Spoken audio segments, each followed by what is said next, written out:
Let's talk about how human beings are going to return to the moon in this decade.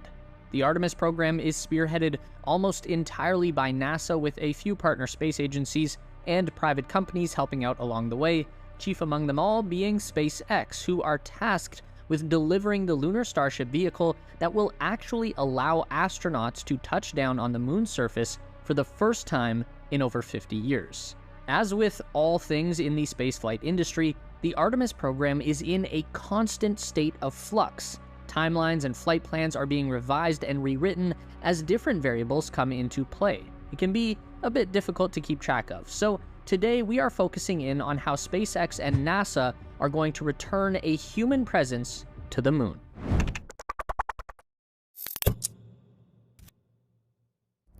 Even though SpaceX is essentially just functioning as a NASA subcontractor in the grand scheme of the Artemis program, they are also responsible for delivering the biggest, most powerful, and arguably most important part of the entire moon landing mission, the lunar Starship. The human landing system is a giant missing piece in the NASA equation. They have the SLS launcher to provide the muscle to lunar orbit, and they have the Orion spacecraft that can support the crew of 4 on a trip around the moon and bring them back home again safely. But they don't have any vehicle in their lineup that can ferry the crew down from Orion to the surface and send them back up again. So they outsourced that job to the private sector. Back in the olden days of the Apollo program, NASA was able to fit a small lunar lander into the same rocket that launched their command module. The landing craft was stashed away in the cargo fairing of the Saturn V just below the service module. Once the upper stage of the rocket was coasting in orbit, the service module and capsule would separate together and fly out a short distance, then come around and return to dock the nose of the command module into the lunar module. Then, once they were connected, the service module thrusters would extract the lander from the upper stage of the rocket, and they would all fly to the moon together as one unit. Also, this was the 1960s, so that whole maneuver had to be performed manually by a pilot. No automation available. Logistically, that whole system just doesn't work for the modern Artemis program. For one, the SLS doesn't offer the same lift capability as the old Saturn V. The Apollo-era rocket could deliver 43 metric tons to the moon, while SLS maxes out at 27 tons, which is enough to send the Orion capsule and service module, but not much more. So SLS has more thrust at liftoff than Saturn V, but a lower weight capacity. You might be wondering, what's the deal with that? Put simply, rocket equations are a nightmare. We're going to come back to this in a minute, so just keep that in mind. But even if there was more power available, NASA doesn't want to just get by anymore with a flimsy little stowaway moonlander. The whole point of Artemis is to establish a strong and permanent human presence on the moon. To do that, we need the sturdiest landing vehicle possible, one that can deliver heavy infrastructure while also supporting a crew for their week-long excursions to the lunar surface. This is where the Artemis program becomes a tale of two gigantic rockets. SpaceX was awarded the first human landing system contract by NASA because their vehicle was by far the biggest and most powerful option.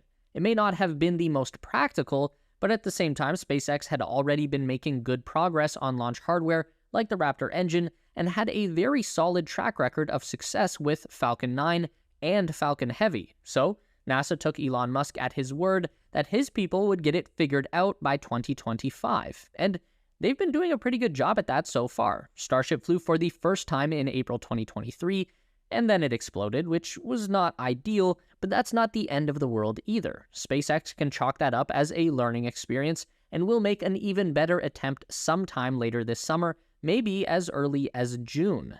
The lunar Starship that is going to fly to the moon will be pretty similar to the designs that we've seen so far being tested at Boca Chica, but with a few key differences. The most significant being that the lunar Starship will never re-enter Earth's atmosphere, so it won't require the black heat shield or the big aero flaps at the nose and tail of the upper stage.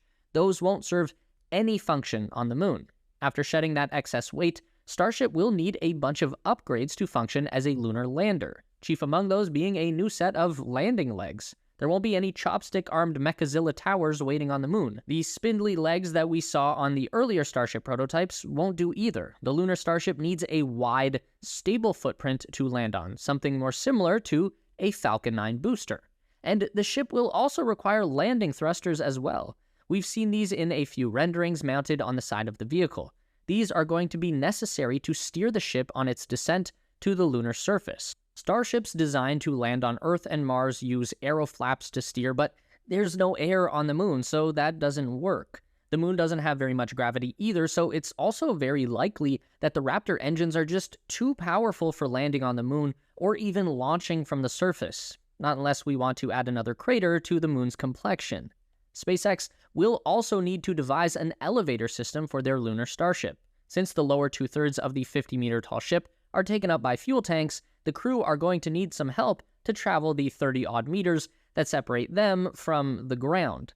This is also going to be critical for deploying payloads to the lunar surface. Luckily, the gravity on the moon is 1/6 of the Earth, so the lift doesn't have to be particularly strong, just reliable. Above the cargo hold will need to be a crew quarters. That should be no problem considering the gigantic 9-meter wide empty space left at the top of the ship. For just 2 people, it's going to be plenty spacious for a week-long stay on the moon. All that SpaceX really needs to do is furnish and pressurize a few levels within the upper fairing. They have a well-proven life support system from the Crew Dragon capsule that just needs to be scaled up a bit for these relatively short-duration moon landings. Figuring out a Mars life support system for Starship is going to be the hard part. And then lastly, they just need a small docking port up in the tip of the nose cone, something that SpaceX can also just lift from the Dragon capsule. This is how the Orion crew will link up with the Starship and transfer between vehicles. All of that stuff we just talked about is going to be a ton of work for SpaceX to accomplish over the next 2 years, but there is still one more significant hurdle to overcome. Remember, we were talking earlier about the rocket equation. There is more to putting stuff into space than just raw power alone. The Starship Super Heavy booster offers up to twice the thrust of the old Saturn V, and it can deliver twice the payload to the moon, 100 metric tons. And that payload also comes wrapped up inside a gigantic 9-meter wide by 50-meter tall stainless steel spaceship. But there is one major caveat here. On its own, using only the fuel that it launches with, Starship cannot go beyond low Earth orbit. By the time Starship gets just a couple hundred miles above the Earth's surface, it runs out of gas. So in order to go any higher, like say to the moon, Starship needs to refuel. Specifically, it needs a lot more of the cryogenic liquid oxygen and a bit more liquid methane. So before Lunar Starship even becomes a legit possibility, SpaceX actually needs to first perfect the tanker Starship. The tanker variant is going to be a totally stripped-down upper stage vehicle, no wings, no heat shield, no legs, no cargo fairing, just fuel tanks from top to bottom. But even with the extra-large tanks, the ship will need to burn most of its own fuel just to reach orbit. That means that a reusable filler ship will have to go up and dock with the tanker to add more oxygen and methane to the reservoir, but again, even carrying nothing but fuel, the ship still has to burn most of it just to reach orbit. So it's going to require multiple docking maneuvers just to fill one tanker ship with enough propellant to then refill the Lunar Starship with enough to get it to the moon. That's going to get really expensive really fast, unless SpaceX can master the fully reusable upper stage ship. Elon Musk has said it can be as little as 4 tanker trips. Others have claimed as many as 16 launches will be required to fill one Lunar Starship. And before the Lunar Starship can be verified for human spaceflight, SpaceX will need to perform one uncrewed demonstration landing on the moon prior to Artemis 3. This puts a lot of pressure on SpaceX to deliver not just one functional Starship that can make it into orbit and come back down again in one piece, but they have to make a lot of them, and they don't have a whole lot of time left to do it.